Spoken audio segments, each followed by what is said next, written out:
আসসালামু আলাইকুম, আশা করি সবাই ভালো আছেন। আবারও আপনাদের মাঝে ট্র্যাক্টরের ভিডিও নিয়ে আসলাম। ট্যাফে 5450 মাহমান গাড়ি দেখতে পাচ্ছেন। গাড়িটা হচ্ছে 2017 সালের মডেল। গাড়িটা রানিং চার্জ চলতেছে। গাড়িটা দেখতে পাচ্ছেন একবারে ফ্রেশ কন্ডিশন আছে। গাড়িটা এটা মাস্কি লাঙ্গল সহকারে বিক্রি করা হবে। গাড়িটা রানিং চাষের গাড়ি গাইস, দেখতে পাচ্ছেন গাইস। আর গাড়িটা নতুন করে ইঞ্জিন করা হয়েছে, ফুল ইঞ্জিন করা হয়েছে, কোনো কাজ কাম নাই। গাড়িটা নেবেন আর চালাবেন, রানিং গাড়ি দেখতে পাচ্ছেন। আর গাড়িটা এখন পর্যন্ত চাকার বিট আছে 100%-এর মধ্যে 70% বিট আছে অরিজিনাল চাকা, দেখতে পাচ্ছেন গাড়িটা গাইস। আর একবারে গাইস ফ্রেশ কন্ডিশনে আছে গাড়িটা, নেবেন আর চালাবেন। আর ট্যাপে 5450 গাড়ি খুব তেল কম খায়, চাষের জন্যও ভালো, চাষের ফিনিশিং ভালো হয় গাড়িটা, দেখতে পাচ্ছেন গাড়িটা।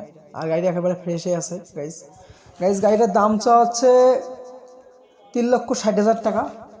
অবশ্যই অল্প কিছু দামাদামির অপশন আছে গাইস। আর গাড়িটিকে ইউজুয়ালি স্ক্রিনে দেওয়া নাম্বারে যোগাযোগ করবেন। আর ভালো লাগলে অবশ্যই চ্যানেলটি সাবস্ক্রাইব করবেন, নিত্য নতুন ভিডিও পাবেন। আর গাড়িটি নিজের লোকেশন রংপুর বিভাগ, লালমনিরহাট জেলা, পাটগ্রাম থানা আশেপাশে আছে গাড়িটা। আসবেন, দেখবেন, চালাবেন, তারপরে নেবেন। আর ভালো থাকবেন, সুস্থ থাকবেন। আল্লাহ হাফেজ, আসসালামু আলাইকুম।